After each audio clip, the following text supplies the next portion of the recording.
petal shape is one of the most versatile shapes that are in needle felting, and apart from the obvious, it can be used for so many different things, like the ears of many of your animals.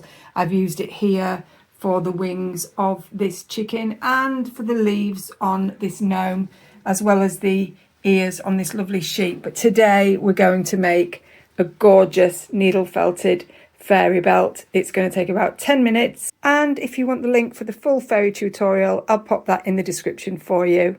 Let's get in there. Done them all apart from one, because I'm going to show you how easy they are to make. Now I have a blend of, you could use Angelina fibres. This is that lovely shimmery bio nylon, so rather than a full-on glitter, it's more of a shimmer. So it sort of reflects the light, and that's really nice. So that's the shimmery bio nylon. Then I've got a carded raspberry, the same as I've used on the dress, and a really light pink. Now, if you're only using a small amount, then you can just blend everything by hand. But if you're doing a lot of blending, then these are dog slicker brushes. I think you can get these in Heidi Feathers. They're really cheap, so you don't buy the really expensive felting carders unless you're doing wet felting or you want large amounts. And then all you do is you just pop that on the brushes, and as you can see, that's starting to blend. Pull that off again.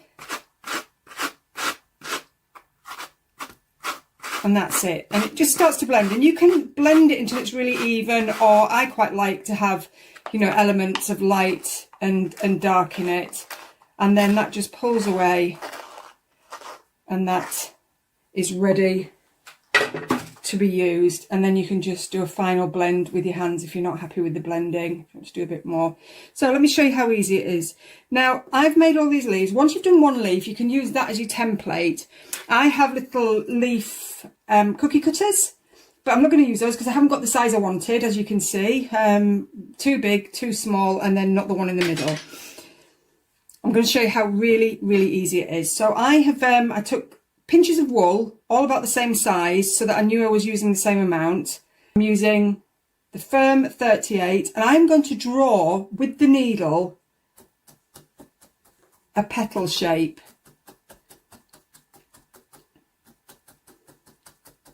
Don't know if that's showing up, but there's a reason that we do this, because we want that to stick to the mat a little bit. Can you see that? So we've got this petal shape there, and then what I'm going to do is, it's now holding onto the mat. So what I'm going to do is, once I feel that resistance, I'm going to stop pulling that over,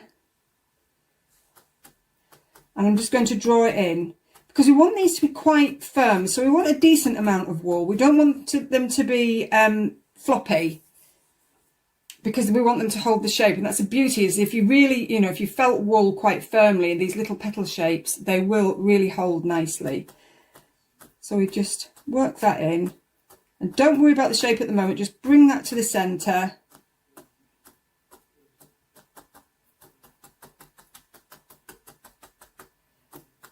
And flip it over.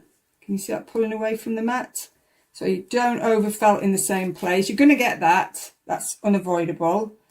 And then if you're doing a lot of felting, then I would definitely advise one of these for flat felting. This is a 7 needle punch tool. I mentioned them earlier. You get the clover ones, and these are the ones. I think one's made in China, one is made in Hong Kong. And this takes up to 7 needles, but I've only got 4 in there because I don't need the 7. But it just really, it's like the big guns. It's super fast. So if you're doing a lot of this, absolutely worth investing in. I think you can get these for about £8. I think the clover one is probably twice the price. And I've used these for over a decade and never felt the need to get a clover one. I think I have got one somewhere, but I tend to use these. And you see how that's not even sticking to the mat anymore. It's really fast. And then because I've blended the bio nylon, the shimmery fibres in with the wool, the wool has caught all of those fibres, so that's stuck together really nicely. And then to make sure that they're all the same shape, if you haven't got the cutter and you know you like doing it freehand, which I do, you can use one leaf as your main template, lay that on top of the leaf, the petal or leaf that you're working on, and you can make wings this way. It's a really good way to make little wings if you want to add some wings on. I am going to, but I'm not going to use wool. I'm going to use some skeleton leaves for the wings because I want something a little bit more delicate, because there's a lot going on. I want the wings to be a little bit subtle. But in light of the time of year and the fact that it's a fairy, subtle isn't an issue. You can be as loud and vibrant as you wish. You just go with whatever floats your boat. You see I'm using that template, so I can see that that is now starting to resemble the shape of the one on top. Make sure you don't felt them together. So you're pushing them to the side. Be careful of your fingers. I would definitely advise finger guards again for this part of the project. And then now we just need to work around the edges. I'm going to go away from the 38 and I'm going to use a fine 40, because a 38 is going to push, let's see, push gaps in there. It's going to make it uneven, whereas the 40 is much more delicate, just works in that very top layer.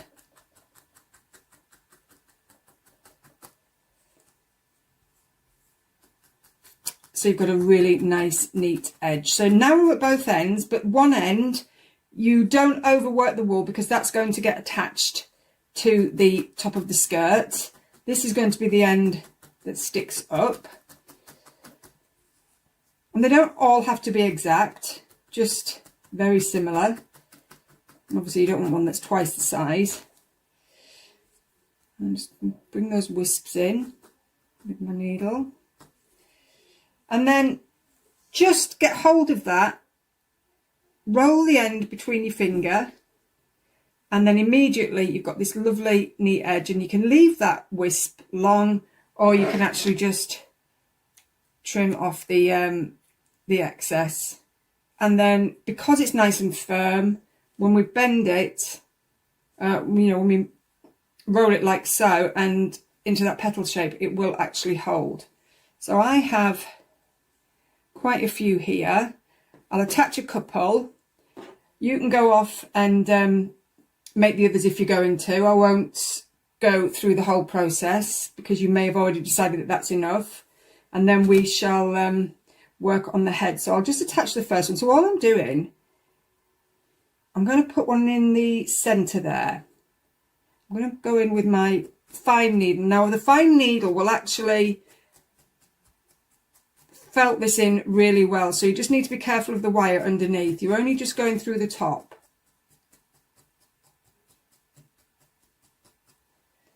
And there we go.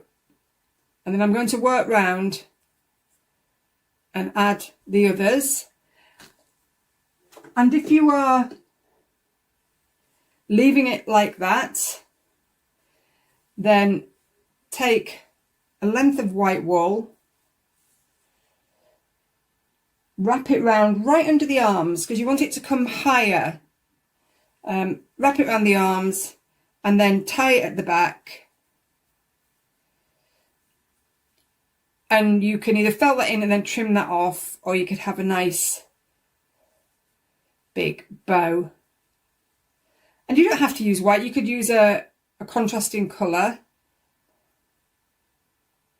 But then what that does is it gets rid of all the marks where you've felted around and added this layer in on the top skirt, and it just immediately neatens it. So if you are ready for that, then you do that. If you want to make the petals, carry on with those. I'm going to carry on adding mine, and then it is time to work on the hair and the wings. I hope you found that really useful and that you go on to use that really great shape for lots of different needle felting applications. And the full fairy tutorial is coming right up.